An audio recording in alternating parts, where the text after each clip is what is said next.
Welcome to the live service podcast.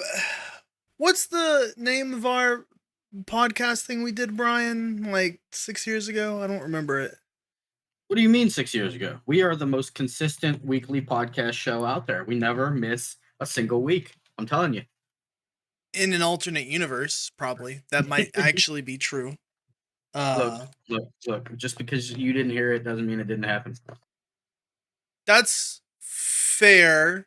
You know, if I try to find live service podcast just by because I was actually just Googling us to try to find our last episode when we did it, and we don't even show up. So I need to fix that. I mean, it has been a long time. So yeah. It's our relevancy is not great.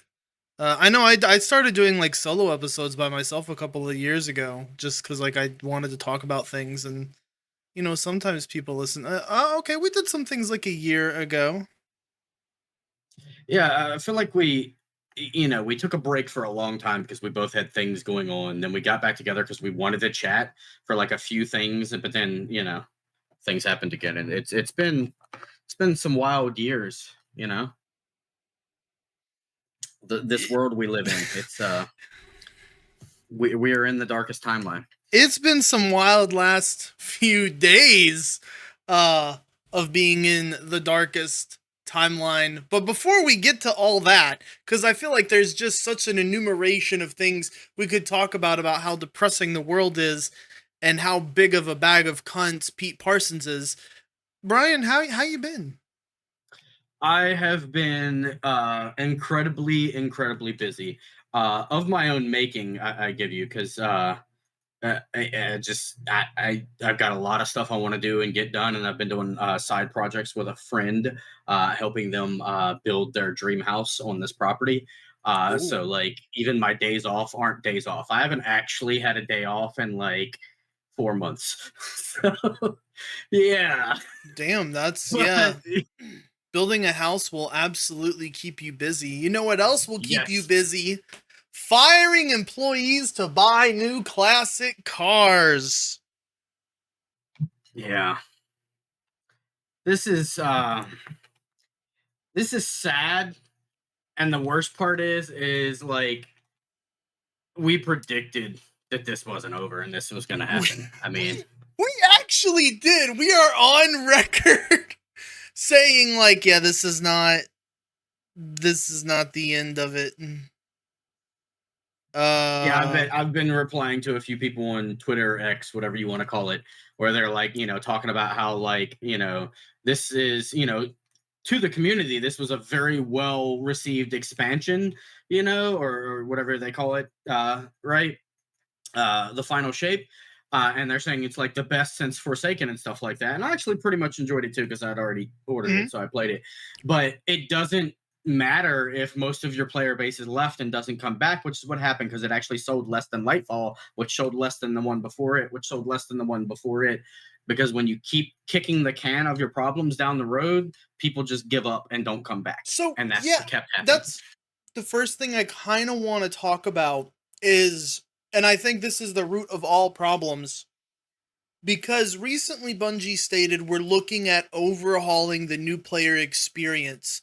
And I'm just sitting here scratching my head you guys had an opening campaign 8 years ago called the Red War, which introduced players coming in from Destiny 1 to Destiny 2, wiped the slate clean, started everything over for them, and introduced them into a bunch of quest chains. And then you guys vaulted it, and then you started unvaulting content, but the one thing you didn't unvault was that? Yeah, I feel like they took the wrong lesson from the launch of Destiny 2. The campaign was fine. It was everything after it that was kind of shit and they had to fix. The campaign was great. Yeah. It was good for onboarding new players, and then they scrapped. And I had a problem with the whole vaulting thing anyways. Vaulting wasn't fixing a problem. It was kicking the can of that problem down the road. Like I just said, it was just we'll handle the the real problem of that later. And that just compounded two problems on top of each other. And yeah, what was this, 4 years ago? We were talking about this exact thing. You need to fix your new player experience, or people are going to stop playing. And no one wants to get their friend into playing this. They're like, oh, yeah, I love Destiny. Don't start it, though, because you'll hate it, but I love it. I That's like a l- common thing that people say. I literally tried getting my girlfriend to play Destiny with me, and she likes it. She likes the first person shooter. She likes that it's all PvE. She likes the rating. She likes she likes it. And then I started like, okay, honey, we got to go get this exotic for you because it's a really good exotic for DPS. Okay. All right. Now we got to go get this subclass for you. Now we got to go through this quest line. Now we got to go through. Now we got to do this. Now we got to do that. Now we got to now. And it got to the point that she was like, I don't want to do this because I don't understand everything. I feel like I'm so far behind.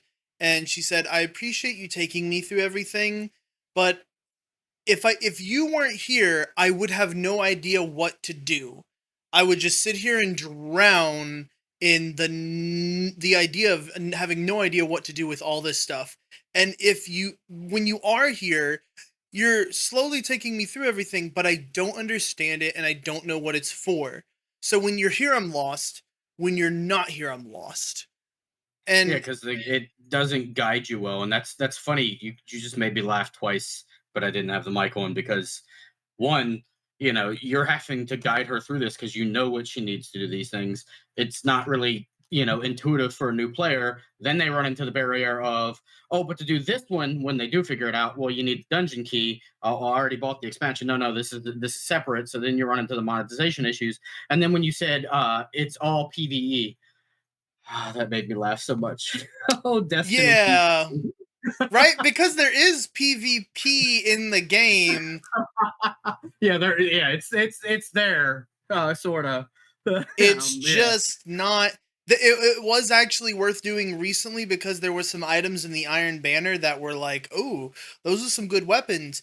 But even still, I was like, they're not good enough for me to like drag out my old boots and start fucking kicking it. I'm busy playing Valorant and hating myself over there right now. I don't need to come back to Destiny to hate myself, okay? It's fine. Um, so yeah, it's such a weird dichotomy that the game is in. And it's sad that most of the people feeling the brunt of this and what happened are not the ones that caused it. They're the ones that are going to pay the price, but they're not the ones that caused it. Because if you look at it, people are like, "Oh, they laid off 200 people," or blah blah. Well, you gotta add on the 110 from last year, less than a year ago. So it actually is almost 400 people, right? But then they rolled off some into a brand new company, and some voluntarily left, and then some got moved over to SIE. So when you actually look at it, compared to a year ago, there's over 500 less employees at Bungie. Yeah, and some really, really big ones have left. For instance, the composer and people from their music department. They don't have people producing music, not for Destiny, but for Bungie or Bungie games anymore. Yeah, it was weird when that happened because that was a while ago too, and people were like predicting, well, they've probably already finished all their contract work for the final shape, and that's why they went ahead and let them go because they don't need it. And I was like, well, what about for Marathon or for the next bit of Destiny, or that didn't make sense to me. The excuses people were making when it happened, and now it's just even more people have been let go, and yeah, it's And the thing is like they which we'll get to Project Payback in a second, but they're spinning up other projects and they're still trying to keep their music in house, but it's like you let go of fantastic composer who was actually able to keep the same tonality and features as the other shithead composer, he who shall not be named. That is gonna be crazy in his old age. yeah. We'll leave it at that. Um you had a composer that was able to replace him, which is like you'll never fucking get that again ever. uh and you let him go too. And I know you were working on another project, so was that just not going to have music, or were you just going to outsource all that or reuse a ton of it? And so okay, yeah, Bungie has essentially got rid of nearly 500 employees. They let go over 300.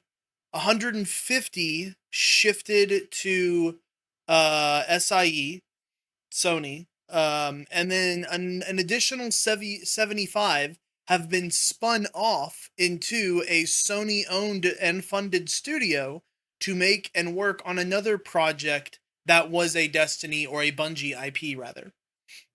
If you look at this, if you take all those numbers and the numbers from like 7 or 8 months ago, because it wasn't that long ago, uh, and compare what the company was before that happened, they've lost something like 42% of the people working on everything, like just left over at the company, not just on Destiny, but everything. They And lost 40. I think it was 41 or 42% of their workforce. That's insane.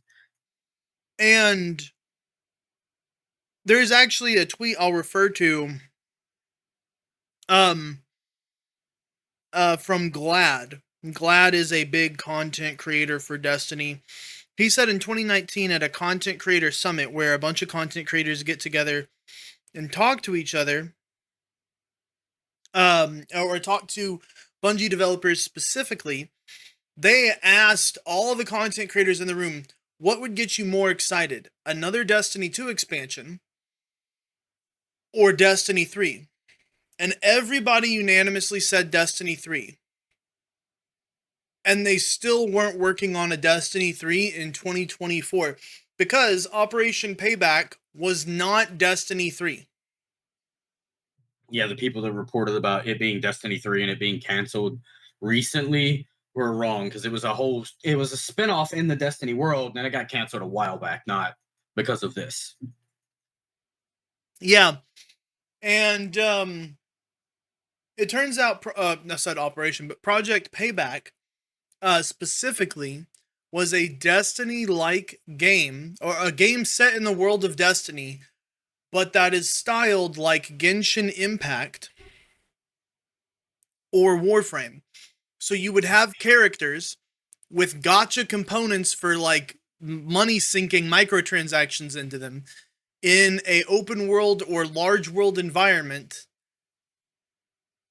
And that just sounds really stupid. Yeah, yeah, I read a little bit more about it, about some of the stuff that came out, like it was going to be the third person, like, Warframe and things like that.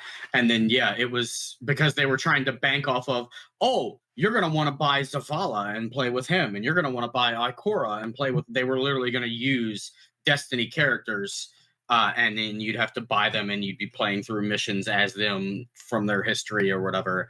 Uh, it's kind of a, I mean, it's, in theory, I could see how it could be a decent game, but like when you actually look at like everything they had listed, it's literally just them trying to get in the gotcha market and trying I to mean, get that money, like it Genshin could Impact. be it could be a good game, but it's not the game that the Destiny audience wants. Yeah, Ultimately, the people that play this game are not the people that play Destiny. There will be a percentage of people that play Destiny that play this game, but that percentage is going to be like 30-40% of the actual I guess Destiny audience. I'd guess lower than that actually, but yeah, it's not the same like genre, and it's not what people are looking for. That and the ones that actually play Destiny on the regular, so it's kind of a weird pivot, and to be one of their furthest along incubation projects. They said they had multiple incubation projects, and yeah, that's To be completely honest with you, to learn that that is what Mark Noseworthy and Luke Smith were working on, and that they left the company once Sony decided to bag that project and they weren't going to be incubating any more projects from them, I'm kind of honestly happy, because that's not the direction I want Destiny taken in. That's not what I want from Bungie.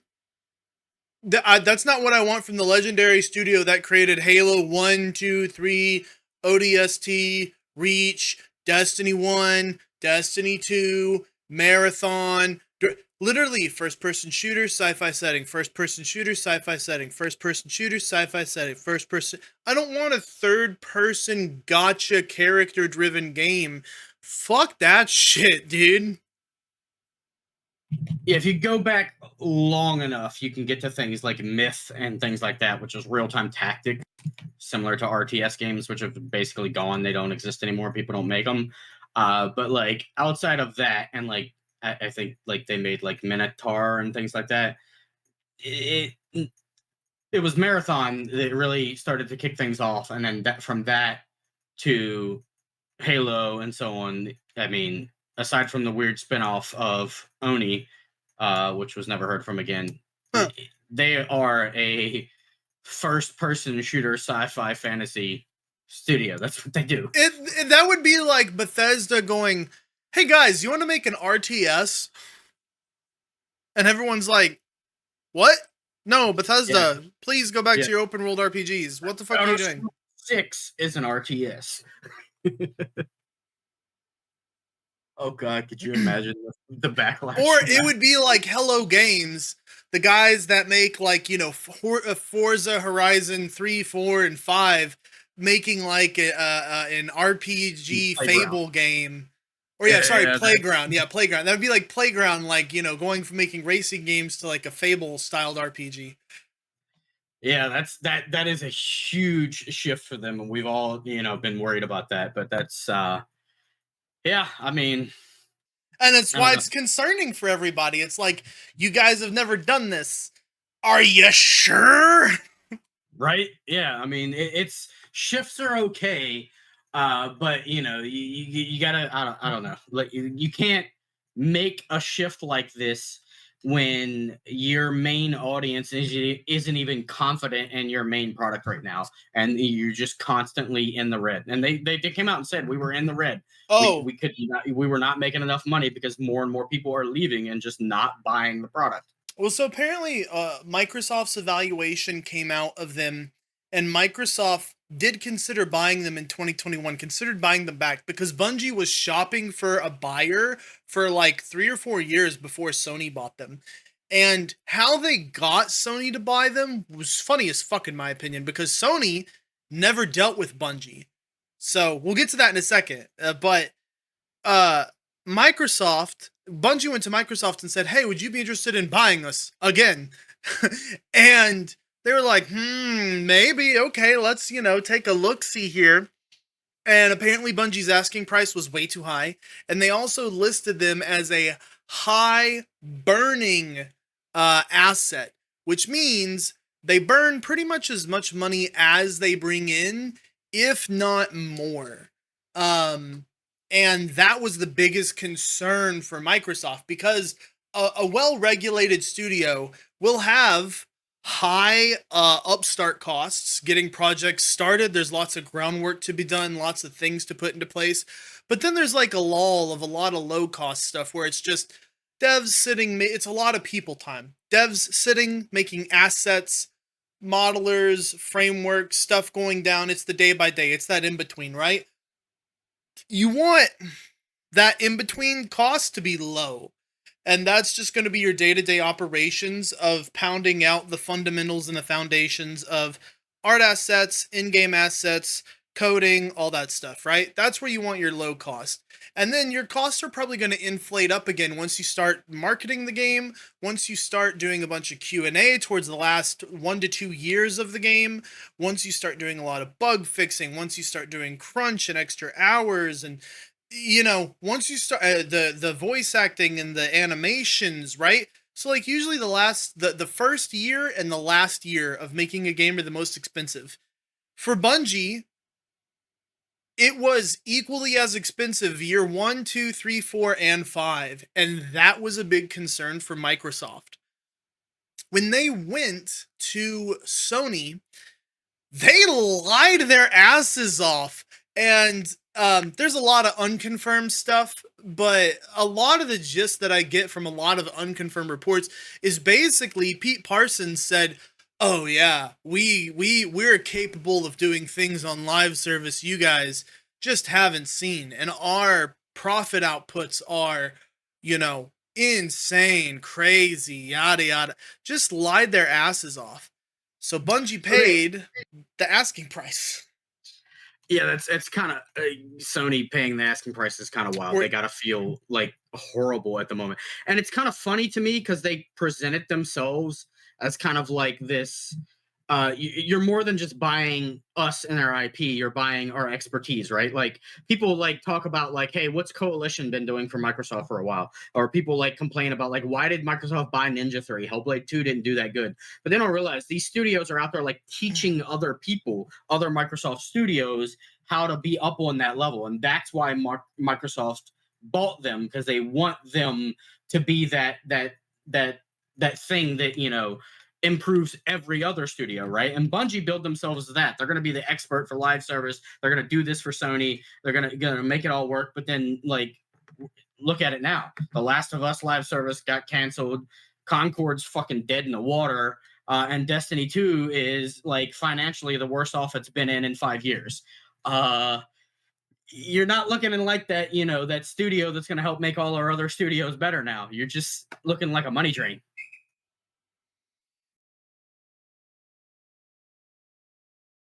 that's the real concerning bit. And yeah, the Last of Us dying off like that, like, is very concerning for a lot of people. Were very interested in that Last of Us game, myself included, to be completely honest with you.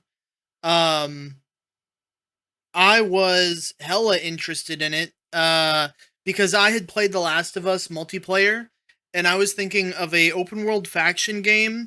I was like, shit, that would be cool. Like, even if there was like nothing to do but like go fuck other people up and take over like areas. That sounds fun as fuck. And it turns out that might have been all there would have been to do in the game, but I was okay with that, and I think a lot of other people would have also been okay with that. But we'll never know because Bungie told them it didn't have long-term playability. Um, and Which is especially amusing considering, again, they've got less players and less people buying their expansions every year. Less and yeah, less. that It that's doesn't that's have long-term retention, and neither do you. yeah, that's the other thing that we can talk about when it comes to Bungie and their retention rates. Forsaken is their highest retention point. That's it. Yeah, this is unconfirmed, but people have done some numbers, and some people from the M side have said that basically since Forsaken, every expansion has sold less than the previous one. It has continuously gone down since then. And there was like Lightfall technically went up some, but not like more than the other expansions. Just like the trend didn't drop as much as it usually did, because I guess people were duped by the Lightfall, marketing. And then after that, it just dropped off again. Like the Final Shape is a really good expansion, supposedly the best one they've done since Forsaken, but people just didn't care. They were done. And it's also, I think that's the player retention problem comes down to the fact that they aren't introducing new players. A good live service game finds a way to introduce new players. Any business that you go to or you interact with has a problem that we call churn, which is you lose old customers and new ones come in. And that's because the old customers have already been here for X many years and they've done it. It's very rare that customers sit here and stick with it and do it long term. They usually come in and out like a revolving door. That's your churn for any business. The problem with Destiny is that they had churn out always, but the churn in that they had is so hard because of how poor their new player system was. Even after they had made some new systems, it still was really bad. And um it's a perfect example of how like numbers can be deceptive, because when you looked at Destiny for the past 5 years, everybody just looking at the player numbers, the Twitch numbers, the YouTube, all that stuff, they were like, oh, this has got a healthy player count, right? But it was all older players that were just sticking with it. They weren't gaining any new players, any of the younger audience. They weren't bringing any of them in. Like recently started, being more active in my nephew's life, and he's like 12 years old and he's really into certain things. And I've brought up Destiny to him and he was like, what? He didn't know what it was. Yeah. Let me see how far I can go back here. The farthest that uh Destiny goes back here is to 2019, September 2019. Is that really as far back as it goes? Surely I thought it would go back farther than that. Cause yeah, no, okay, well, that's as far back as it goes. At the peak of 2019, which I think is beyond, let's see, what Destiny 2 expansion released in 2019 pre-COVID. Was it Beyond Light? No, it was Shadowkeep. Okay, so Shadowkeep, the universally worst everyone thinks that's a terrible expansion, right? Shadowkeep's a horrible expansion. No one played it. Got terrible reviews. That had 292,000 concurrent players around Shadowkeep's release. And then let's go to Lightfall. 316,000. So Lightfall had 30,000 more people. Then let's go to the Final Shape. Peak is 300,000, 1,400. 314, math numbers, I'm an engineer. 314,000 concurrent people. So it's actually 1,000, 2,000 people less concurrent wise than Lightfall at its peak for the Final Shape. But both of them are only ahead of like that's the downward slope of Shadowkeep. So Shadowkeep might have actually been higher. Yeah, and that's also again where those kind of, when you look at all of the metrics we have access to, you're like, oh well, it's doing healthy. It's as good as it was back in 2019, but it's really not, because, or better than it was, because that concurrent player count, that's a peak concurrent player count. It had that many people playing it at once, but they didn't stick around. Exactly. And it didn't get new people to replace them ones that didn't stick around. And all of those players that did log in at once were old guard. They've been here forever. They're they even put out a tweet or something, a tweet or an internal document or something, where they were worried that their players were trending older, and they were they were trying to come up with strategies to bring in a younger crowd and get people into the game.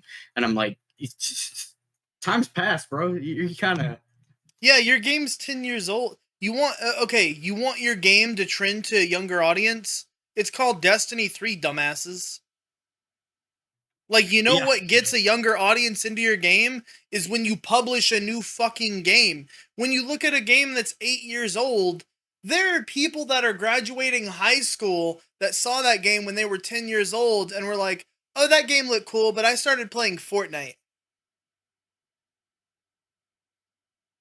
So if you want to grab the 16 to 24 demographic right now, all those kids were playing Fortnite in middle school.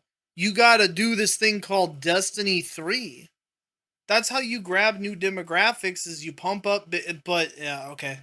Yeah, even if you don't call it Destiny, if you rebrand it and make it just Destiny, but that's the only way you're going to be able to pull something like that off. It feels like they don't. I'm going to be really curious to see what their metrics are on audiences, which we'll never get to see, but what their metrics are on audiences for Marathon when it releases next year.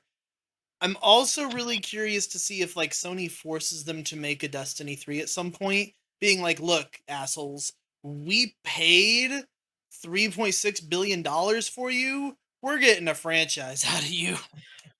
I have two thoughts on that. One, I think it's I think the situation they're in has put Marathon in an unfair position, because that is a niche genre, and even if it does exceptionally well in that niche genre, it needs to do better than that. like I don't understand how Marathon can succeed the way it needs to. I don't think it's possible. And two, I think I could see them doing a Destiny 3 air quotes in the sense that they kind of like try to, I don't know, rebrand Destiny 2 to just Destiny, relaunch it with like unvaulting certain things, doing certain things, and because there's that trend of like, utilizing the same thing and just updating it over time. More and more games are doing that now, and I don't think Bungie's or not Bungie, Sony's going to give them enough money to go and do Destiny 3 like straight from scratch. I think they're going to be forced to do it in a way where like you're building off of what Destiny 2 is, and you're relaunching a new product, like Overwatch and Overwatch 2. You know what I mean? It's basically Overwatch but with some changes. Uh, yeah, I don't know. It also begs the question, um, like when it comes to, oh, I lost my train of thought. Well, while you get your train of thought back, I don't know if you've noticed this. I'm going to send you a tweet. It's not up anymore, but it was up for a few hours. Some people went and vandalized the Destiny wiki Oh and yeah, made the Pete Parsons wiki page a certain thing that's rather hilarious. I did see So, that. It yeah, begs it's the not there anymore, question. but yeah. It begs the question: is Destiny or is Bungie really the live service expert that everybody thinks they are? Because I think the only reason Destiny is successful is that it had a hardcore, large, loyal fan base that has stuck with it through multiple expansions. And without that, they would be dead in the water. Everybody thinks there's this really big, successful company, but according to a lot of internal people, uh, either Sony was buying Bungie for the $3.6 billion asking price, or it was going to be insolvency issues for Bungie. Yeah, I read that as well. It was basically like they kept shopping around, and it was kind of like Sony buying them saved them, or and basically just pushed this kick the can further down the road. Same analogy I brought up earlier. And they just I don't see how you get in a position like that and somehow finesse your way into getting that angel investor, and you still don't make the changes you need, and you end up here anyways. I can tell you how. Its name is What Pete the fuck? Parsons. Yeah, too busy buying cars and inviting an employee over to show off his car collection and then fire them a week later. I think That he happened. just, That not even a happened. week, 2 days. I think he just wanted her to sit on the nice leather Porsche seats so she could get fucked on them. Cause she got fucked. So freaking. Oh my god. I tell you exactly how that happens. It happens by giving leadership to a moron. Um, there has all so first off, interesting point. Bethesda's unionized recently, and Blizzard is unionized recently. Clap for them, everybody. That's fantastic. I hope their unionization means that we start getting long-term employees that have contracts with agreeable wages out of both Bethesda and Blizzard that stay there long term and that work well and hard and get paid what they're worth. I also feel Can like we're we gonna. can we pause for a moment and reflect on that for a second? Sure. How insane it is. Look, people call me a Microsoft fanboy all the time, but I like shit on them all the time, and I'm gonna do it right now. Can we talk about how insane it is that it is Microsoft sub companies with Microsoft backing them and saying it's okay for you to do this that are leading the way in the unionization of game developers right now? Who would have ever thought that 10 years ago? Not me. Microsoft was like union busting, and they were like we were like constantly like putting down on them because they needed to be, you know what I mean? And now suddenly, like they're the good guys, or for lack of a better like I have a theory. terminology for it. I'm like, what? I would have never saw that coming. That's I have a theory. insane. My theory is this: Microsoft let this happen Because if anybody is going to bust up a union in the gaming industry, it's Microsoft that has the ability to do it. If this was going to happen somewhere else, there's actually a pretty good chance that this union would coalesce and become pretty strong and ferocious and start unionizing other developers slowly over the years. I think Microsoft let this happen because they believe internally, corporately, that they can still bust this union over the next couple of years, make them go bust, make them look weak, and make unions look like a bad idea for developers. That could be. Because yeah, I mean, let's be honest, a lot of for-profit businesses are just not friendly with unions. Could also be that, whoever's leading the unions, they've got a good working relationship with who's currently in charge at Microsoft, and they feel like they can, get the better deal out of it, and just take the good press from it, even though theoretically they're still going to get what they want because they got their people on the inside or something. But yeah, I just never would have. Yeah, I sorry, just never would have saw Microsoft being the ones leading this, and it's kind of wild. Yeah, no, I agree. It's wild. Um, but I hope that Bungie unionizes. I hope we start seeing Sony's developers unionizing. I do actually, now that we're at this point, and we can talk about Game Pass and stuff like that briefly for a second, because there are other things that I want to kind of move on to. Um, but I do kind of hope that other Sony studios start unionizing, um, and really start being a pain in Sony's ass at some point. I feel like we're still further away on that. I'd like to see it happen, but I don't feel like that culture is as prevalent or as being pushed as much, and where they've got their stronghold in Japan. Yeah, yeah. But back to this, Pete Parsons, man, just really, really, really poor leadership. Like, you know, so it turns out when they were saying, oh, there's a lot of executives being affected, but which they actually said this, there's some executives being affected by this in terms of Bungie standards. There wasn't actually that many. The majority of executives that were being affected in terms of Bungie standards are actually now working for Sony. So they didn't lose their jobs. The majority of the executives now work for Sony instead. They got to keep their jobs. And as far as I understand, some of them might actually keep their shares in Bungie and see those interests vested. The majority of people that were laid off, those were developers that will see their shares in Bungie not vested by Sony. Yeah, to explain what that is, because I don't know if everybody knows. When Sony bought Bungie, any employee that had shares or got shares as part of the buyout and things like that had to wait so long for them to vest so they actually get them and get what's from them. And all of these ones that are being let go before that vesting is complete, there is no protection for that. That's not part of the severance. They just lose it.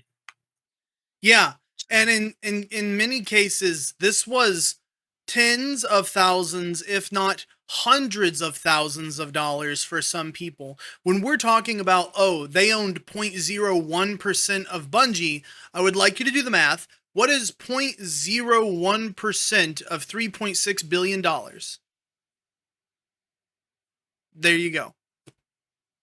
I'm actually going to do the math. I think it's $36,000. 3 million. Oh, no, that's 0.1. The point, yeah, 0.01. You said 0.1 is 3 million. So yeah, it would be 300,000. So yeah, they probably did their percent base on a 0.00 scale. So like you own a 0.005% of Bungie. So if you had 3 billion times 0.005, uh, Jesus Christ, that's still 18 million. God, so yeah, you could own Yeah, point it's zero zero zero zero 1% of Bungie, and it would still end up being like a lot of fucking money. yeah, it's an insane amount of money, and and it's not actual money. It is shares. There would be tax. There would be loss. There would be, but it's still, aside from the fact this was part of their compensation as part of the buyout and part of all of this that was negotiated, and now that's just been, even though that was signed and those contracts are done, it's just been taken from these people. They just don't get it because they didn't get to work there long enough, and not by their own choice, but by being fired because Pete Parsons is, trash. Yeah, so yeah, if you owned 0.00001% of Bungie, you got $36,000. That's how much a $3.6 billion buyout. And someone like Pete might be approaching like a 0.5%. Might be. So like he's getting millions when his shares vest, if they already have it. Thing is, as an executive board, his shares might have vested. Lower level employees probably take longer, which is why he's Yeah, been buying up all these his cars the could have last already year. his could have already vested, and because of the type of who he was, he also got part of the buyout was just a payout to him, period. Which regular employees didn't get. So yeah. Um, But yeah, so like that kind of folds back around and begs the question: like, is Bungie the live service expert we all think they are?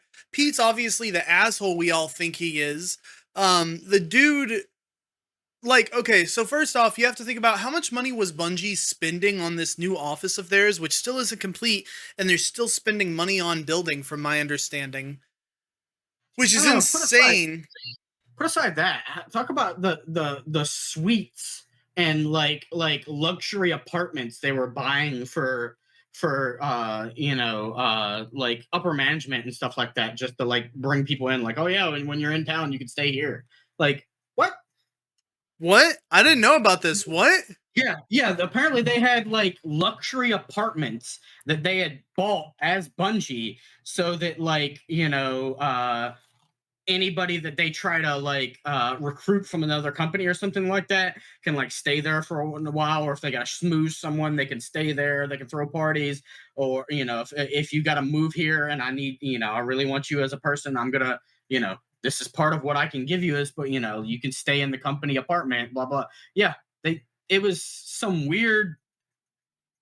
I, I I don't know of a video game company that buys luxury apartments and gives it as part of your compensation, but Bungie did that. What the fuck? Yeah. I didn't know this. What? Yeah. That's so unreasonable. Yeah, exactly. Oh my god! It kind of reminds me of like the Silicon Valley tech boom, when there was a lot of companies that were just like excessive spending, doing whatever because they didn't give a fuck. It wasn't their money. They were just gonna blow it all and then piss off to the next startup and do it again. Like they were just like, the people in charge of Bungie were just like, oh, can we do this? Yeah, let's just fucking do it. Does it make sense? Who cares? We can do it, so we're gonna. Like, I it's I don't, yeah, I don't understand how he's still got a job. what? And look, it's not. Let me be clear about Pete Parsons. I don't care what Pete spends his money on. It's the fact that he's still earning multi millions of dollars as a CEO and bonuses yearly as a CEO when his company is missing revenue marks. So like the money he's earning is money his company should not, like, it's money his company doesn't have to burn.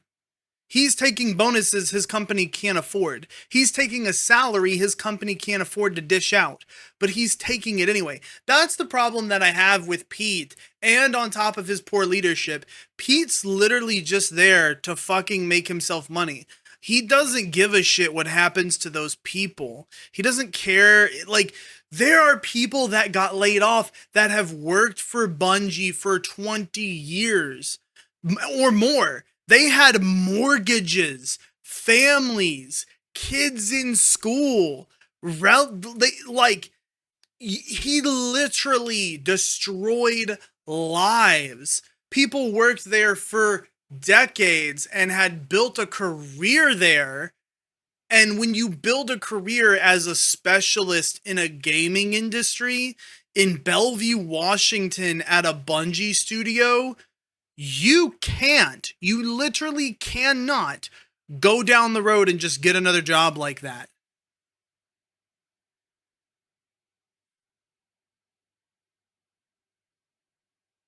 It kind of makes me uh it was a while back, like a few months ago, maybe the end of last year or whatever. The head of Sony had made some very harsh comments about Bungie, and people were like, "Oh no, no, no! It was just lost in translation. It was this, blah blah blah." Everybody was making excuses and saying like he didn't really mean it that way. I think he did. I think he saw what was going on at Bungie, and he like told it how it was. Because looking at it now, like it adds up to what he said. That people were like, "Oh no, no, that was lost in translation." Well, if you look, yeah, if you look at it now, it wasn't lost in translation. He was right. Yeah. Yeah. Yeah. That's my He was just like, biggest. he was just like the devs there are good and everything like that, but they're not.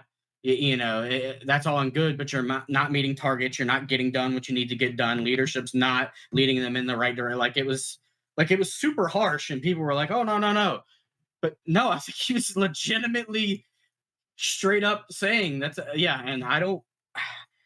I'm kind of one. I think I don't know. When people get in that position and they just seem to stay there forever, like Bobby Kotick, who finally got out because Microsoft bought him out and things like that. It makes me think they've got to have something in their contract or something on somebody. But I still say, even with that, because there's like no other reason why he should still be there, in my opinion. Even with that, I feel like Sony's going to take more and more and more and more control of Bungie, and we're, it's never going to be the same again. I'm I think it's a good thing that it'll never be the same again. Honestly, um Pete needs to be forced out. There are rumors that supposedly he has been. Um but I don't know. There's no validity to it. There's been no announcement to it. It's just rumors at this point. We'll wait and see. There's a board of directors, but at what point does the board of directors step in and say, Pete, like you're ruining this company? Like your choices have done the worst for us multiple times. Although I feel like if Pete is which I'm sure he is an intelligent, manipulative, psychotic, or sociopathic son of a bitch that has maybe or multiple times gone and been like, it's the board's decision, right, guys? The board agreed on this, right? It's the best thing we all did, right? Ha ha ha, millions of dollars. Yeah, I like I said, I don't know if he's got like a contract that's like insane, or if he's got something on someone, or if he's doing like what you said, or like we're also talking about a Japanese company here. Like they could basically just like quietly like not pay, negotiate a new contract, not pay him as much, reduce his responsibilities, but leave him in the position while it's really Herman Holst running things, because they kind of do that stuff in Japan. They're just like they'll make you quiet quit. You know what I mean? They just give you less and less to do, and you're basically just a figurehead because they're hoping you'll actually do the honorable thing and bow out because they don't want to fire people. And the other thing I can't understand is like getting rid, if you're concerned about saving money, why are you getting rid of all your executives, all your long term people that have been there forever? Why are you, I know this sucks to say, but get rid of your lower level people and look to your executives and say, you want to keep your job? Go to a computer and start producing me code like you used to 10 years ago. Show me that you still have worth as a coder, because if you don't, we'll have reason to fire you for not being able to do your abilities, and then we'll go hire someone that can't, because that's why you got hired in the first place. And we can't afford to have all these other employees. So you're going to start showing me your worth, or we're going to have to start letting you go and bringing those people back. Like Luke Smith got hired on because he wrote a fucking scathing article about all the things that were bad in Halo Reach, like the rank system and why certain guns suck and all this shit. And so they brought him on as a writing director and a writer in general. So I'd have gone to Luke Smith and said, guess what, motherfucker? Go write me the plot to Destiny 3. You're going to write every last goddamn bit of it, and I want it in my desk in 6 months. Like, you know? Yeah, I don't know. Like this whole, like I said, it's sad, and it's even more sad that we predicted it. I said this is exactly what's going to happen. I got crap for saying it, and like, no, it's fine, blah blah blah. People, Yeah, I did too. yeah, and turns out that this is one of those instances where I was right, and I wish I wasn't. I said before, kicking the can down the road is, the chickens are going to come home to roost. This is not, you've been doing it for too long already. And then they continued to do it for 3 more years, and now we're here. And I, I, I honestly, for the sake of the good devs that are left, and for the sake of, the core of Destiny is still a good game. I hope they can, go through this crucible and come out the other side with something a little bit more lean and a little bit more acceptable. But I don't see how you're going to do that if you keep people like Pete Parsons around. So yeah. I don't either. I do hope he's ousted at some point. I'm concerned about the future of Destiny, especially if Marathon flops. And all I've heard from anybody that's ever seen or played the game is that it's not a game they're interested in playing. And I've heard this both from Destiny content creators and extraction game shooter content creators. And when you have two totally different audiences that are completely uninterested in a game, then you start asking the question, who the fuck's it for? And how is that going to find an audience when your long-term fans aren't interested and the fans of a different genre aren't interested? Like, Yeah, the fans of the genre of the actual game you're making aren't really interested. Yeah. yeah, so anyway. Yeah, like I said, I've been worried on that for a while, but I'm even more worried now because it was a weird combination of like it had morphed into like a hero shooter slash extraction, which is weird as is. And Yeah. So look at the hero shooters that everybody was hyping up right now. You got Concord, which had like 800 players. were people, hang on. Like, I got to ask a serious question about that. Cuz you just said people were hyping up these heroes. Do you actually know anyone that was hyping up Concord? And if you do, okay, what in insane real life, asylum are they at? in real life, no, but online, people were convinced it was going to be this big thing. And then you look at like Marvel Hero or Marvel, what's the Marvel one that everybody was like, oh yeah, this is the better Overwatch because it's with Marvel. Well, it turns out it's basically just an Overwatch copy. Like there's fucking maps that are basically the exact same layout, heroes that are the exact same, and it's running on Unreal 5 that is unoptimized. And if you know anything about Unreal 5, if you don't optimize the shit out of it, the best graphics card on the market can barely run 30 to 40 frames per second. This game is crap right now. My favorite Because they're just response to shitting it out. this, they were talking about this game on Drop Frames, and my favorite response to it was JP and Co Carnage were playing the beta, and JP goes, and its release date is the end of August, and Co goes, August next year, and JP goes, no, this year, and Co goes, what? And it's like, yeah, the game's not ready, dude. That Not even close. Not even close. Concord is and oh man, there's so many things I could actually talk about that game. So they don't know what they want. That it's like they started making one game, because I'll tell you something.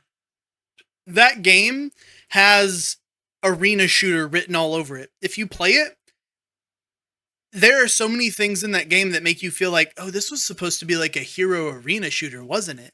This was supposed to be like a Lawbreakers type deal. And then you're like, oh, but it's doing this Overwatch thing? Why is it doing this Overwatch thing? What the fuck is And this it's doing this Overwatch thing it's for? doing this Overwatch thing, but missing the two of the things that make Overwatch successful and as good as it is. You know what I mean? You don't have like playmakers and game changers and this. It's just you know And then it starts doing this like Valorant thing where it also has round-based modes and it has some features that are exclusively for that. And I'm just like, what is going, this game is having an identity crisis.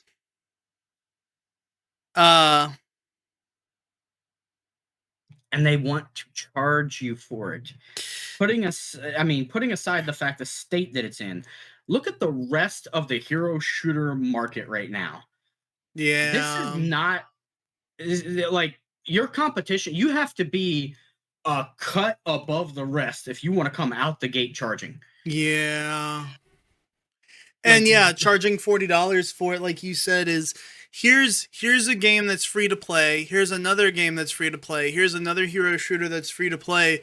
Would you like to pay $40 for a bunch of other free to play options? No. Why not? Pay $40. And then they get yeah, mad. and for a game that's not as good as those games that are free to play. Like, let's be honest, people shit all over Overwatch too, and it deserved a lot of it. But that is a much better game than Concord.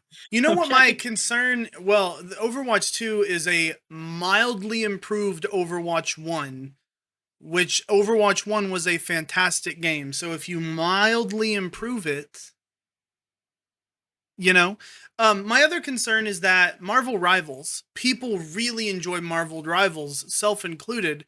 It's a really great game. But here's the problem with it. I think people like this game because it's essentially a new, fresh take on Overwatch. It's Overwatch with new characters that are very similar, but have new-ish abilities and new-ish art and style and themes and like, okay, right? Yeah, they're banking on the Marvel thing because it's not just Overwatch with new-ish stuff. It's Overwatch. Like some of the maps are the exact same layout, dude. Like people have looked it up, and aside from they changed a few little things here in this corner and that, it's the exact same layout. But their main problem is it's not like not optimized up to par for this system or whatever. It's just not optimized at all. Like if it runs for you, cool. 70% of the people can't even run it on a 4080. You talking about Like Overwatch or Concord? Or sorry. or Marvel Rivals. Oh, really? It is chugging people's machines. It barely runs on consoles, and they're gonna put it out here soon. Like it looks like it has gone through zero optimization. I believe that. But Like I mean, it's my if you've got a concern. good PC, you can run it. If you've got a mid-range PC, you can run it like trash. And if you got a console, it barely functions. And they're putting it out on all of that. And I'm like, this is gonna get hit hard on reviews at launch if it goes out like this. I mean, my concern is I'm a fan of Marvel Rivals. My concern is that it's going to come out and people are going to go, oh, people still want hero shooters. And I'm like, no, that's not, no. People want Marvel. People don't give a fuck about hero shooters. It's a Marvel themed hero shooter. People don't care about hero shooters. They want Marvel. People are going to go, oh, I think and we're going to get more hero shooters because of it. I think we're also still going to get the curse of Marvel. People constantly talk about like Marvel. This is an IP. It prints money. It prints money. In the video game world, no, it does not. Spider-Man and like one or two other games are the exception. Every other Marvel game that has come out has been like we barely break even or we lose money. Avengers lost money. Like a lot of like the older Marvel games ended up like losing money. There was that Marvel's Diablo game that everybody loved. It was profitable for 1 month out of its entire operation. The 3 years that it operated, it was profitable for one single month. That's it. Marvel games, there's like a curse where people don't want to take on that IP because 90% of Marvel games that have ever come out through the history of video games have been abject failures. In Movies, general, comics, they sell yeah. like shit. But like, for some reason in video games, it's called the curse of Marvel. It just doesn't work for some reason. And I'm Well, wondering, like I think Marvel Rivals is fun. I tried it out. I think it's fun. My PC can play it, things like that. I'm worried about the optimization, and I'm worried about the them keeping it updated and keeping people coming back. Because yeah, I don't really know. I'm worried about how that's going to look like and monetization and the content cadence and yeah. we'll have to see. I think it's going to sell well because Marvel is hot right now. Even if Deadpool, yeah, Marvel is that not sounded good. hot, or even if Marvel game, which I mean that's not entirely true. Marvel Snap did really well, and that Avengers game sold well initially. It was just very poorly supported and did not sell well post. That's the thing. Them trying to like support it.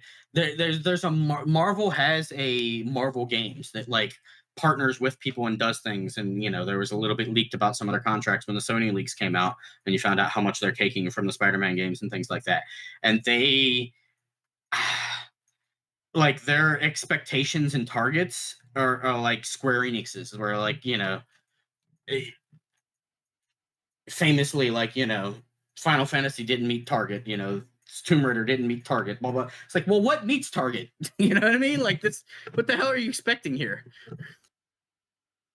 Yeah, Square's fucking weird though, dude. Um, Speaking of like things that I didn't think I'd actually like, hindsight's 2020. I did think Microsoft initially buying Activision was a good thing, especially getting Bobby Kotick out. Um, the one thing I didn't like fully expect is like for the FTC's wildest imaginations of like very clear product degradation to come true. Um, because Microsoft is saying, "Oh, it's the economy, this, that, whatever." A price hike in the product overall, I can understand. A price hike for a Game Pass, I can understand. Um, but It's the weird like breaking it up and the weird differences and all that. Like that's it for me. Like everybody's raised prices. Even Sony did it before Microsoft did it. So it's like I get that. Like and you can say it's not because of Activision, but it's partly because of it's Activision. because Yes, of it's the Activision, economy. yeah.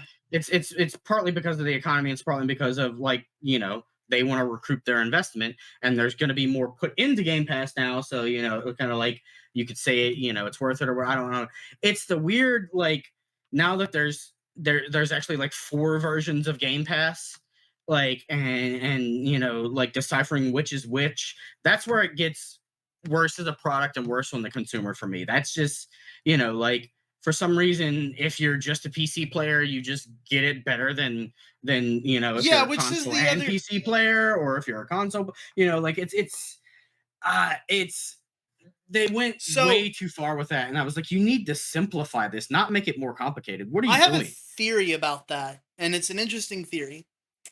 Um, when it comes to why do PC players get it easier? Because they're subsidizing console players. Every console maker, Sony, except for Nintendo, Nintendo's just fucking rolling in money. Sony and Xbox sell consoles at a loss, right?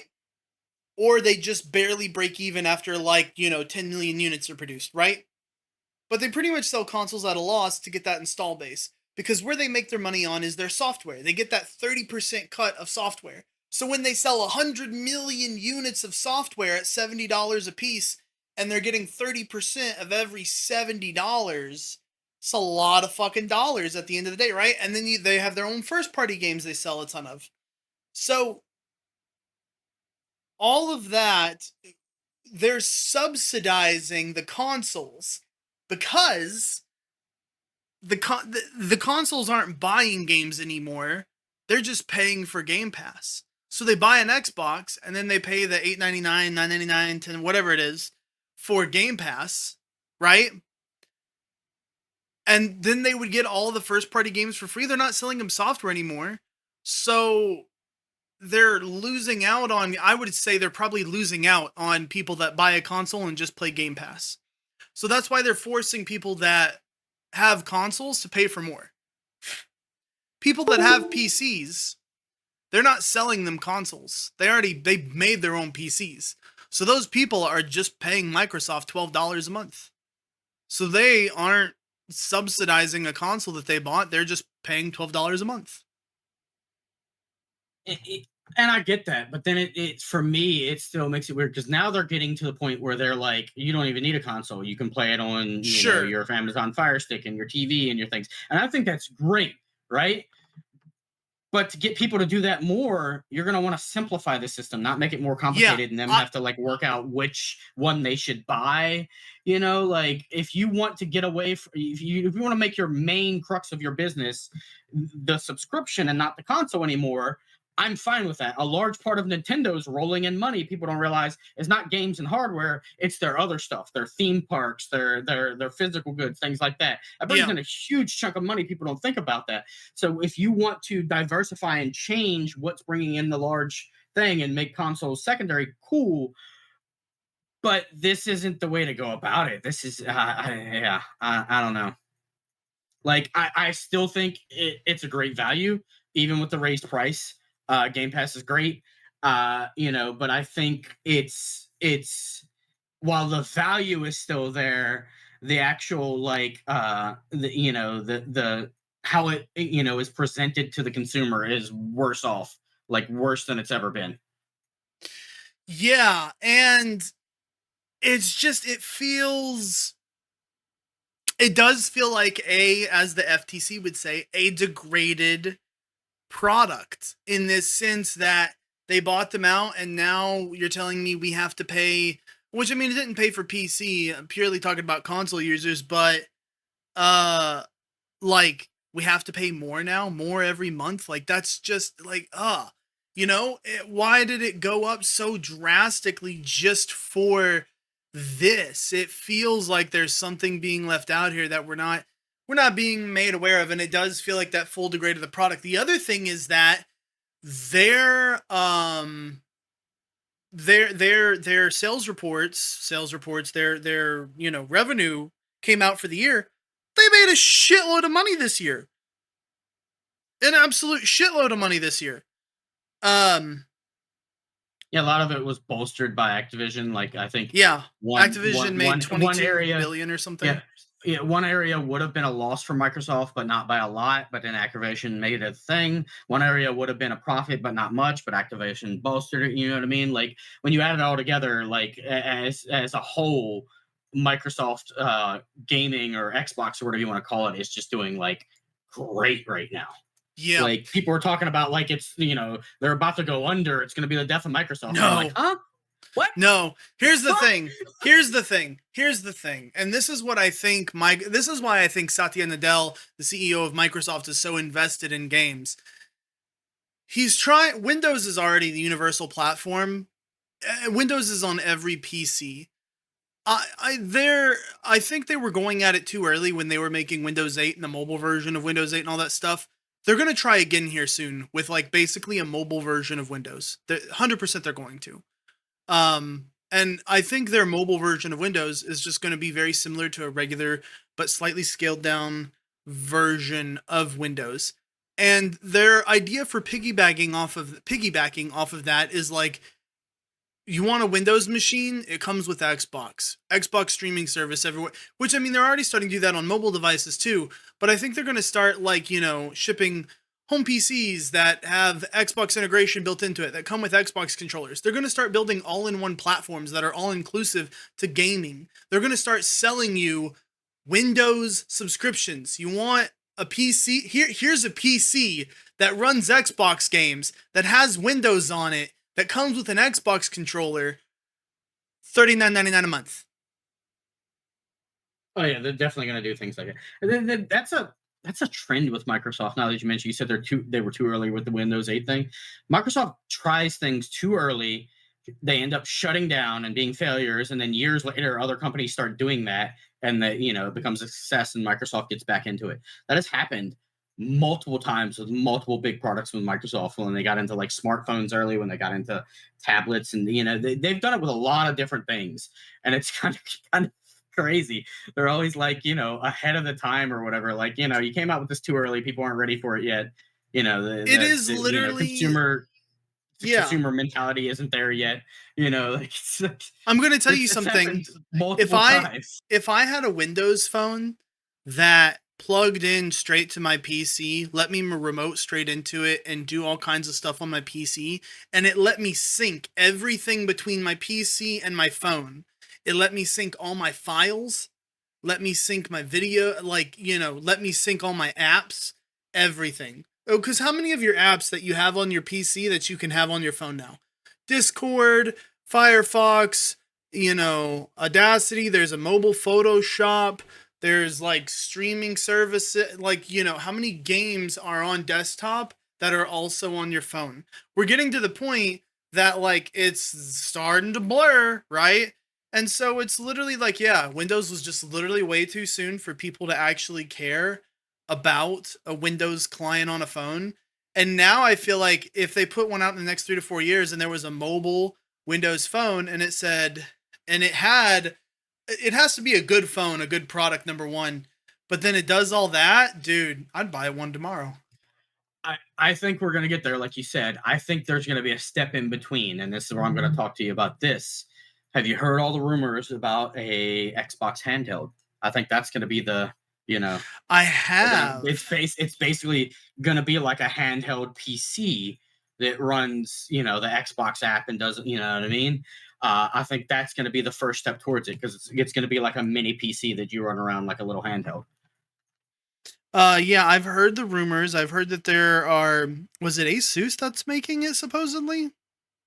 Yeah, I've heard there were actually like prototypes running around at one of the big like E3, not E3 things. But like no one was really allowed to like see or talk about them except for like a few people. But they had like three different prototypes, and they were trying to figure out which one they wanted to go with and stuff. Again, this is all rumor, but there's been a lot of these rumors from that are all adding up. That's just like they got to be doing this right. I feel like I have to agree with you. There has to be a handheld version out there, especially with the popularity of the Switch. The Switch is so popular, it's literally just a handheld console at this point. I don't think anybody buys a Switch and says, I want to play my Switch at 720p upscaled on my 4K TV or 4K monitor. Like, no one does that. I have my Switch. I emulated Zelda on my PC because I was like, dude, I'm not playing that at 30 FPS on my Switch. Are you fucking kidding me? Yeah, and That's isn't it Asus that makes the ROG Ally? yes. And that's the thing uh uh Has Xbox Game Pass on it? yeah, it has Game Pass, but my brain is blanking right now. CEO Okay, of waiting. Microsoft. Oh, Phil Spencer. We Spencer. both Why almost went. why why would my brain not, like, I knew his name, but my brain wouldn't put it out, you know what I mean? Phil Spencer is constantly talking about that thing and how much he likes it, and how he wished could just do this and it could just do that. And wouldn't it be nice if there was a handheld like the ROG Ally, but it did this as well? And he's like apparently visited Asus like a few times. Yeah, I think something's definitely happening there. Yeah, I agree with you. It's yeah, they got to be. It's a prototype, I think, at this point. Um, See, that makes me wonder too, because there's been a lot of talk about like it's just a prototype and it's still going to be another few years before it comes out. But then there's been talk about like, no, they got a few prototypes and they're just picking which one now, and they plan on trying to like announce it this holiday season. it I would don't be I a that really seems big surprise announcement. Yeah, that would be a huge push if they could pull that off. I don't know though, it still seems like like if it's that far along and they've kept it under wraps, that would be huge. But I don't know. But yeah, so I think the FTC has a legitimate argument now to injunct against Xbox about product degradation for Game See, Pass. that's the thing that makes me facepalm, because I feel like they could, but I don't think they do. Keep in mind, I'm not a lawyer, but I've listened to other people who are actually lawyers talk about it, and I do know some basics and stuff like that, right? And because Game Pass and its pricing and stuff like that was not the main crux of their lawsuit in the first place, it can't really be the crux of their appeal. The appeal has to be about what it was originally about. So you can't just be like, oh, no, but also this other thing.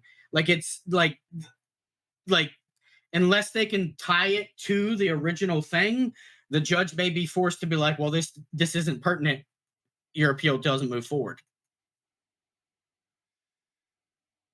Again, I'm not a lawyer, but I've watched a few things about this, and yeah, it's because they fumbled it so hard the first time. The FTC, they may have messed this up And because of that's how I hard will they agree fumbled it with from the that. beginning. Like, where was this argument the first time around with the FTC?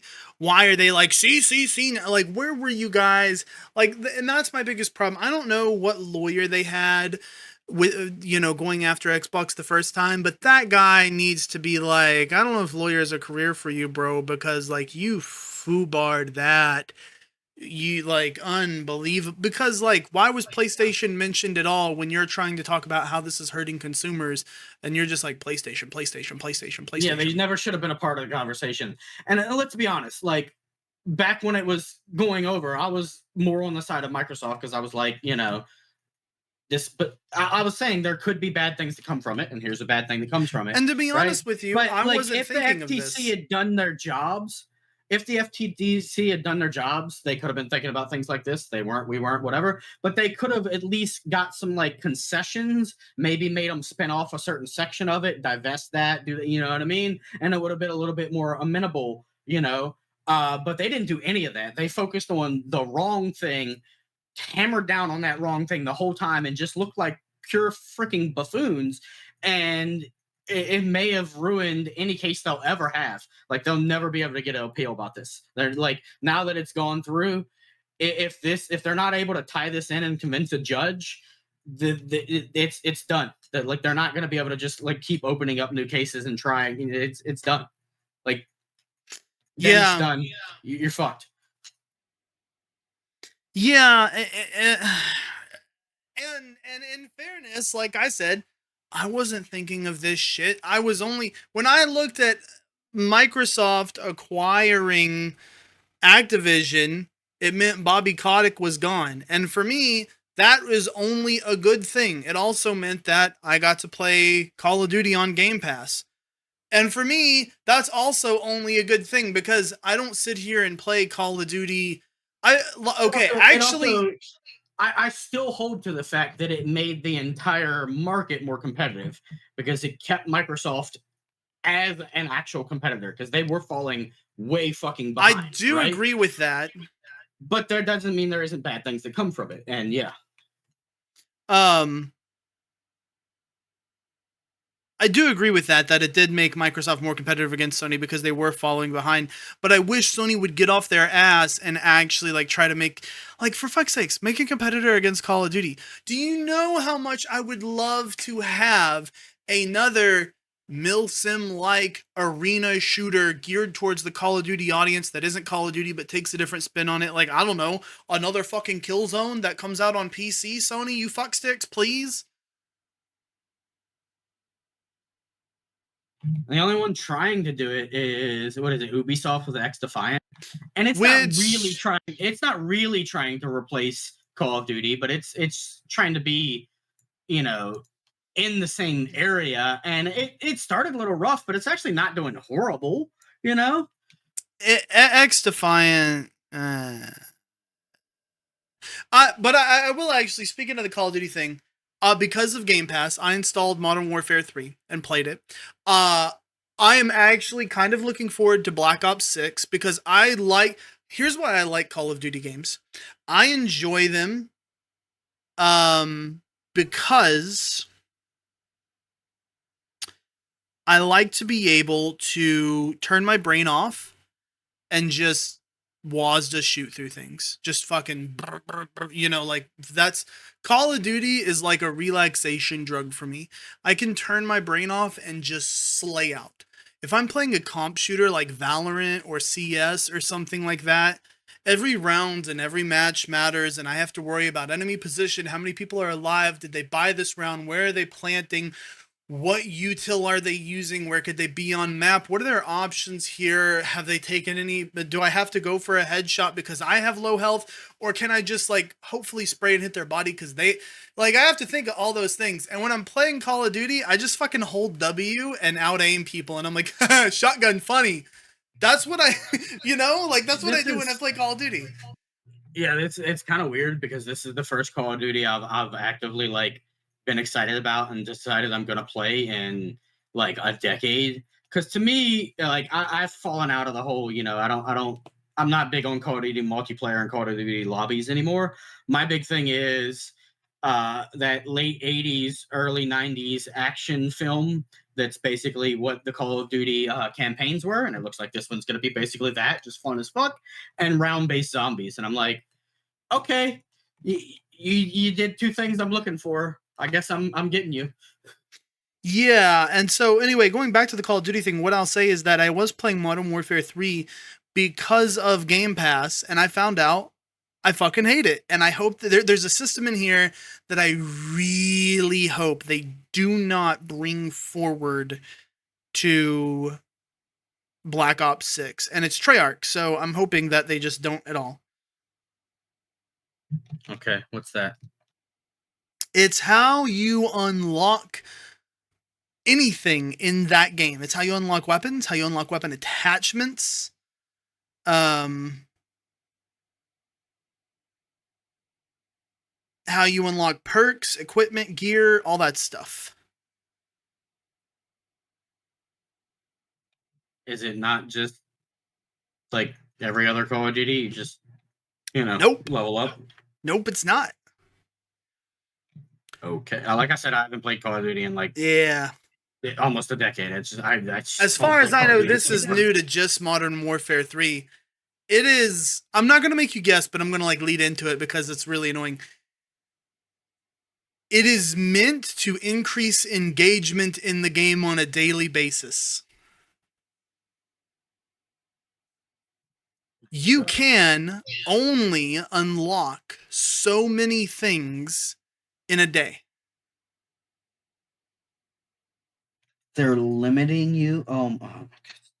How come every game that does that, we're going to implement this system that's meant to increase blah, blah, on a daily basis? It always sucks. Look, I don't want video games are supposed to be fun. They're supposed to be relaxing time. They're supposed to be just shit. Video games are not supposed to be jobs. Okay? I don't want to have to come and play every single day. No. Yeah, I agree with you. I was really looking forward to kind of like vegging out on Call of Duty and just grinding out some levels and picking a few weapons that I enjoy and grinding out those weapons. Well, Modern Warfare 3 is essentially a clone of Modern Warfare 2. It's the same launcher, same engine, same everything. Modern Warfare 3 is essentially a giant DLC to Modern Warfare 2. This was a big controversy, right? It's so much of a big DLC that all the Modern Warfare 2 weapons are unlocked by default in Modern Warfare 3. The new Modern Warfare 3 weapons you can only unlock once you have this system called the Armory system. The Armory system functions like this. Every day, you get 5 dailies. You have to highlight and choose weapons and attachments for weapons or perks or pieces of gear and say, I want my progress in the Armory system to go towards this. A piece of gear can require 2 daily challenges. A perk can require 2 or 3 daily challenges. A weapon requires 5 daily challenges. An attachment can require 2 or 3 daily challenges. So if I want to unlock a weapon, I have to complete 5 daily challenges to unlock this weapon And then that's it. That's all I can unlock that day. I have to come back tomorrow and complete my next 5 daily challenges to unlock a new attachment for that gun, and then maybe 2 or 3 more to unlock another attachment for that gun. Yeah, no, thank you. If they put that system, wow. I shit you not, Brian. I was playing Call of Duty up to level 25 using Modern Warfare 2 guns. I was having fun. I hit that system and I pumped the brakes so fucking hard. I was like, I'm immediately completely uninterested in Call of Duty. And I feel like that always happens that way. I don't get how they think, oh, they're going to come back every day. No, I'm going to hit that wall and it's going to make me so pissed I don't come back at all. Would you rather me no life your game, or, because they're afraid people just no life it and then leave? Would you rather people no life it for a month and then leave, or hit that wall and then leave and you don't even get that month out of me? Like, yeah, I totally agree with you. I played it for like a day and a half, and I hit that wall and I was like, oh, okay, and I uninstalled. And that being on Game Pass means I didn't have to buy it, so they didn't get money out of me. And so I'm, good. But a system like that, they don't deserve it. Dude, what is this darkest timeline fucked up world that we're living in video games right now? Not just video games. We're not going to get into the others. Oh. But speaking of companies shitting the bed, because I know you're not as into it as me, but maybe you are. I don't know. But shitting the bed? You know what's That's not one of my kinks, Brian. I'm sorry. Do you know what's going on with? I'm not Amber Heard over here. Do you know what's going on with Wizards of the Coast and new D&D right now? Oh God, I know I am into Dungeons and Dragons as much as you are. I have a group that plays every Saturday. I have distance. I have 5. I have like 10 groups. Well, I remember we used to DM together, but I have distanced my way from DMing regularly, because I want to love it and more and not make it, it's work less. So, but go ahead, please tell me I've heard some things, but please educate me fully. It's so weird right now because some of the new stuff coming out is like, hey, you get it finally, like Monk is actually good and the cap is probably too powerful. Maybe you want to tone that down, and like weapon mastery, that's pretty cool stuff, you know what I mean? And like, barbarian looks great, and then you get like ranger and their caps like my hunter's mark is slightly better, and like it's like when you look at these things, like, oh my god, you guys get it, you're making good changes, you're doing the right thing, awesome. And when you look at these things, it's like, what the fuck are you doing? Are you dumb? Are you idiots? Are you trying to break the game? It's so flip-floppy, all in the same system that they're putting out. And then putting aside that, they're not outright saying it, but they're saying it with all the stuff that they're doing in the background and the few things that they've said. They're going for a big all-digital push. And in the near future, there's going to be like, hey, Guns, want to buy some microtransactions of some new minis to put on your virtual tabletop? Want to buy some microtransactions of the new subclasses to put in your games? Want to buy some microtransactions of the new maps to put in? Like, oh my god. Like, I can see the path that it's going down, and I'm just like... I've seen that. I've seen that everything digital now, and they expect you to carry a tablet to your D&D table instead of a book. I am taking my time to make sure I go, before this comes out, I'm making sure I go buy a copy of all the 5e books that are out there right now, because I feel like this is going to happen again, where like, what was it? 3.5, everyone really liked 3.5. They were on the right track. They were doing great things. And then they made like 4.0 and everyone was like, no. And then D&D next, D&D 5.0. And they were like, yay.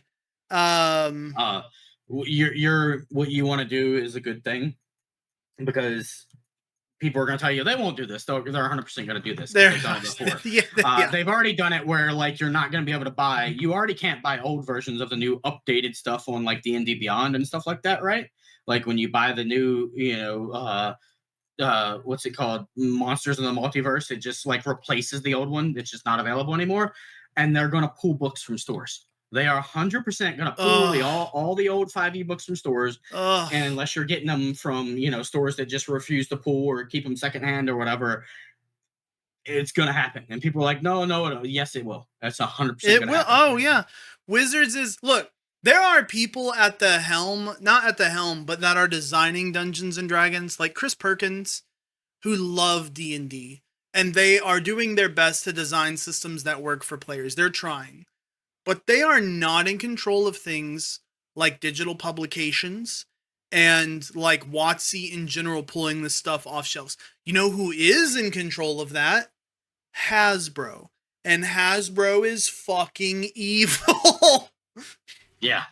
And yeah, Chris Perkins, I love him. I actually like most of the creatives in charge of D&D. I still think they have a huge gap there where they have some really awesome and creative people that really love the game and are trying, and they have no one that really understands how to balance a tabletop RPG, and it shows because 5e, wonderful, completely unbalanced.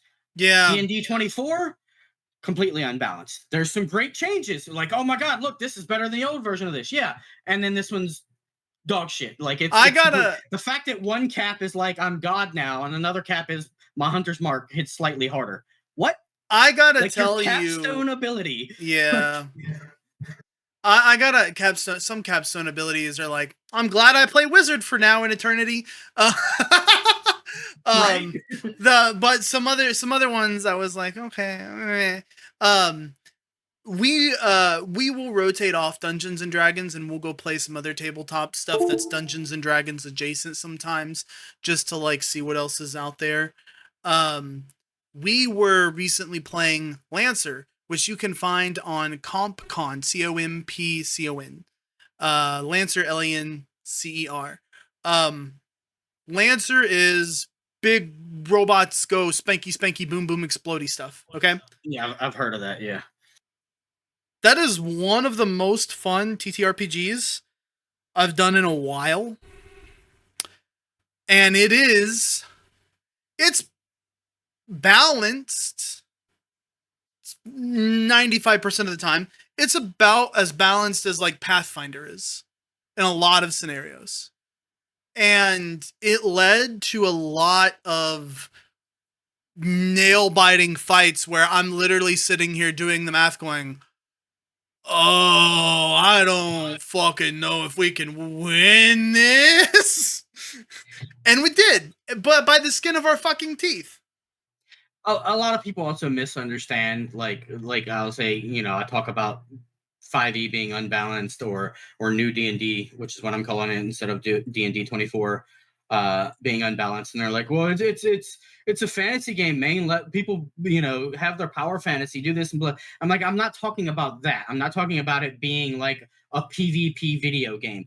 I'm talking balance in the sense of, if I'm playing a wizard, I shouldn't, you shouldn't feel like shit in 90% of our sessions because you decided to roll a fighter and I solved 90% of the issues, and you're just along for the fucking Here, ride. let me It tell you something. should be As balanced in the somebody, sense that we both get the chance to do that crazy shit and have that power fantasy and do the awesome stuff. let me tell you something. As someone who does nothing but make broken classes, I made a Blade Song Wizard that was a better tank than our tank and did more damage than our fighter by a Yeah, lot.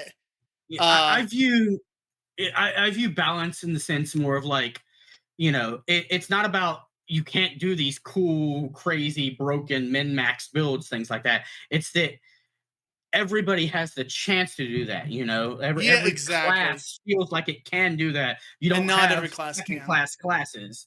Yeah. It's actually why I've actually don't talk about it a lot right now because it's a lot of work. But it's actually why I've taken, because I think the base D25E system that they put in Creative Commons is a good base that you could build a really great system off of, right? So I've started to work on my own tabletop RPG system. The reason why I DM a lot is because I'm a player that DMs hate, because I do really dumb shit. I'll give two examples and then we're probably gonna actually wrap the show. But the two examples that I'm going to give, my Bladesong Wizard, I could get him at level 8, okay? 9. Level 9, I could make my Bladesong Wizard's AC 23. And I could do like close to 80 damage a turn very consistently every turn with him without burning spell slots. When I decide to start burning spell slots in like emergency situations, that damage can escalate very. I think at one point I did close to 500 damage in a single turn. At level 9. And then I'm not going to tell, I think you probably know how to do this, Brian, but there is a really stupid build with paladins that can let you smite 7 times in a single turn. And so Yeah, I know that one. yeah. And so I had that build at one point, and I was like, a greater demon emerges from the portal, and I'm like, I crit. Watch this. And it's just like, how much HP did he have? 400? I did 732 damage. And that's the yeah, that's it's insane. It's and stuff like that is fun to come up with and do, but when the game isn't balanced properly, you have to play these certain classes and do these certain things to do that kind of stuff, and other ones feel like second class. And then you have encounters. This is supposed to be like an in boss crazy fight, and if you could in round one shot him, I mean that's kind of like like the damage output and the HP and things, and it's not like we talk about power creep in video games. 5e is power crept out the fucking window. Just it's on another planet. Like it's insane right now. Yeah, because like a paladin can do that, and then like a wizard can do some crazy shit, and then like if you're doing some multi classes with like second wind action surge, you can do some fucking crazy shit. But then like if you're just like a straight up ranger, man, that life kind of sucks. Unless you pick a certain subclass and you can go and find certain items and do certain things, then you can be a guy that like teleports and shoots like 5 attacks per round. But you have to build that specific subclass, convince your DM to give this specific item. It's insane. Or like, hey, I'm a fighter. I'm going to be all fighter. I'm going to be the best fighter that ever was. At level 20, I can attack a 4th time, which means that my damage now keeps up with that wizard's cantrip, but he got that at level 17. Or like if you're just monk. Yeah. Like if you there's no point in taking a monk past the 17th level. So if you do fighter 3, monk 17, you're a monk with action surge and essentially get all the benefits the fucking fighter would ever want. And you can just like fucking action surge, fucking stunning strike everything in the fucking room and be like, okay guys, auto crit all you'd like. There's such when you think about the multi-class issues that it introduces in comparison, there are problems if you want to try to play a class and stick to this class archetype. So in many ways, Dungeons and Dragons becomes just a purely roleplay game, which I love. I love roleplay games, and I'm great at roleplay. I really love to get into characters and do a lot of backstory. I play with 2 groups. One of them doesn't give a fuck about roleplay. They want to know when the next encounter is. The other one is kind of all right with the roleplay. See, and that's where I think D&D as a whole has failed recently. Maybe not failed. Maybe just I view it differently. Right? It's been underwhelming. They view. It's been a common thing for a while and for multiple editions of D&D that there's 3 pillars of a tabletop RPG, right? And those 3 pillars are combat, exploration, and roleplay, right? 90% of the rules in D&D are around combat, and then the other 10% are split between exploration and roleplay, and barely. But I don't think roleplay is a pillar at all. Like when you're playing a tabletop RPG in combat, that's roleplay. In exploration, that's roleplay. Everything in the game is roleplay. It's not a pillar, and you haven't even built enough rules around it to make it a pillar. So their concept of that being a pillar, has warped the entire, no, everything in the game is role play. It is not a, you can have your three pillars, the three main focuses, but they're all role playing. Yeah. So their concept of trying to separate those things has warped the entire system in a way that's not as good as it could have been, in my opinion. But yeah, my main thing right now is just like basically I view the heads of Hasbro and Wizards of the Coast, and I don't mean like the designers, I mean the heads.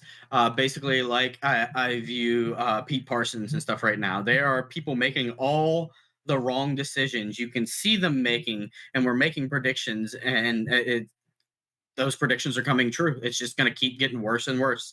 And yeah, I'm not ready for this video gamed microtransaction version of D&D. Just no, thank you. Yep. It's the worst timeline. Yes, we are living in the darkest timeline. I But just don't need to grow worry. out my goatee and become evil because Space Marine 2. It's coming actually out looks soon. good. Yeah. Yeah. Yeah, I gotta say, like, we're talking about the worst timeline, all that stuff, but there's some stuff coming out over the next like 2 years, the rest of this year, next year, stuff that looks really fucking good. You know what I mean? I'm like, man, come on, Games got me please let this excited. hit. Yeah. Not as excited as Baldur's Gate, but We're not getting a new Baldur's Gate. Larian is working on their own thing though, and so they're gonna get to show us the goods in 5-6 years. Yeah, give them time. They'll cook. I think we'll get another early access thing because that worked for them so well. But before we wrap it up, Guns, or to wrap it up, I think we ask a question. From now to the end of the year, hasn't come out yet. What is the game you're looking forward to the most? It was Stalker. Between now and the end of the year. I actually predicted that Stalker. for you. I was going to say it's probably Stalker for him. It kind of has to default. I was really looking forward to Throne and Liberty until I got a deeper look at it, and it was kind of depressing. Man, yeah, Throne of Liberty was that MMO. Black Myth Wukong looks like a really fun single player game. I honestly hope Star Wars Outlaw is a shit show and Ubisoft never gets to make another game. But it'll probably be mildly okay and people will be like, it was nice, and I'll be like, I hate it. Warhammer 40k is an easy shoe-in. It's getting a lot of, I will say about Star Wars Outlaws, people that got early, get to play for an hour or two or whatever, are all coming back saying it's really good. It's reminding them of it's giving them Red Dead vibes and stuff. And I'm like, what? Yeah, I know. I don't like that. What? I don't. Ubisoft making good games is something wrong with the timeline. So that's the funny thing. I am actually looking forward to Assassin's Creed Shadows because I like an Assassin's Creed game of just I really liked Odyssey. And then really Valhalla was dog shit. So I'm hoping Shadows is more towards Odyssey, although it could be more towards Valhalla and just be terrible. Frostpunk 2, I think it might be my shoe-in of this will be a good game and I will enjoy it. I think for me, it was almost gonna be because I'm an Assassin's Creed apologist, enjoyer. I just love them. I don't know why. I thought Odyssey was an amazing game, and people unfairly judged it, in my opinion, gave it shit because they were mad at Ubisoft, not because of the actual what the game was. But it was going to be Assassin's Creed Shadows or Star Wars.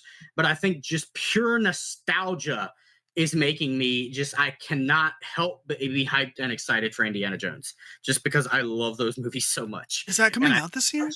Yes, and I just want. So far they have delayed Avowed, but then they, when they delayed Avowed, they basically said it's, because the end of the year is too busy and we don't want to delay the other things. So that makes me think Indiana Jones will come out. I'm guessing like November or December, and I just really want it to be fucking good. And Machine Games can make great fucking games, and They can. Yeah, they can. I got a feeling for this one, man. They've made some really good Wolfensteins. They're weirdly, we're still getting Arc 2 sometime this year, I think. Um, we're getting the Diablo 4 DLC, which I hope will be cool. We're both looking forward to Call of Duty. Yeah, because I want to try the new stuff, Omni Movement, the new campaign, stuff like that. But yeah, we're also supposed to get, what is it? The new Age of Mythology. It was just basically like a remake. I like those games. Starfield DLC. Which apparently is just one giant location, which I'm like, oh my god, did they learn from their mistakes? Yeah, they said it's kind of like Far Harbor and stuff, and I'm like, oh, whoa. You're comparing it to one of your best DLCs? Right, Okay. right. Okay. And apparently, the whole, I've heard rumors about that. I'm just going to drop this out. The whole like, hey, we're doing vehicles thing, that they were like, apparently that's not the rumors I've heard. That's not going to be a part of the expansion. That's going to come out before the expansion. Like, they're about to put out a new update between now and the expansion, probably sometime around Gamescom, and it's going to have vehicles and a bunch of other new shit. And then they're going to announce the expansion's release date, and that's going to be like a month or two later. So that's going to change the fucking game. I'm going to be honest. People shit all over that, and I think it is a game with a lot of flaws, but I love that game. I thought it was a quintessential Bethesda game. So if you want to make it better, I'm all for it. We're going to have a Starfield episode one day. Because we've both got to sit with it for a really long time. And I don't think we ever got to talk about it after we got to sit with a really long time. And maybe we can do that one of those episodes when we're bored and we got nothing else to talk about days. Yeah, why not? I mean, yeah. I've actually considered making a video essay about just to get my point of view out there before we have that episode, because for reference, Brian likes Starfield. I was going to make a video essay about why Starfield is the worst piece of crap Bethesda has ever made, and you still like it for some reason. Not you specifically, but the viewer specifically. Video essay. And I started writing the script and started gathering footage and everything, and I just kind of got stuck on other things creatively, and I may still go back to that and do it. You should make it, man. Look, you're not going to hear me tell you shouldn't make it and you shouldn't have your opinion. I recognize that it's a very divisive game and not the game for everyone, but I think it has more, for what I was looking for and for what I want from a Bethesda game. It has more hits than misses. So yeah, fair enough. All right, well, hey, socials, at Twitter. I'm never gonna say X. Fuck you, Elon. 3 Guns Down. I believe it's at 7 spelled out. SCVEN. Bit Brian, is that right? No, on Twitter it's just a number 7-bit. Fuck! God damn it! All right. Well, listen, it's been 6 months. Twitch made me change it because they didn't want a number at the beginning.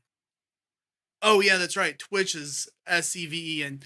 But if you want someone, if you've never played Dungeons and Dragons, and you would like someone to DM you, Brian here ain't half bad at it. You do have to pay him though. That's not always. I run free games and I run one shots and stuff, but he doesn't do this to be my friend. I have to pay him, so that's. I do, practice it on a professional level though. So yeah, I think he makes his mother pay him to hug her too. I mean, don't you? And with that, thanks for watching the Liveservice podcast. We're going to get out of here. You guys have yourself a good one. I'm Guns.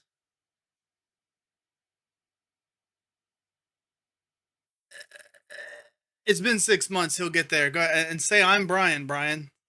Oh, yeah, and I'm Brian. and we'll see you later. Bye, everybody.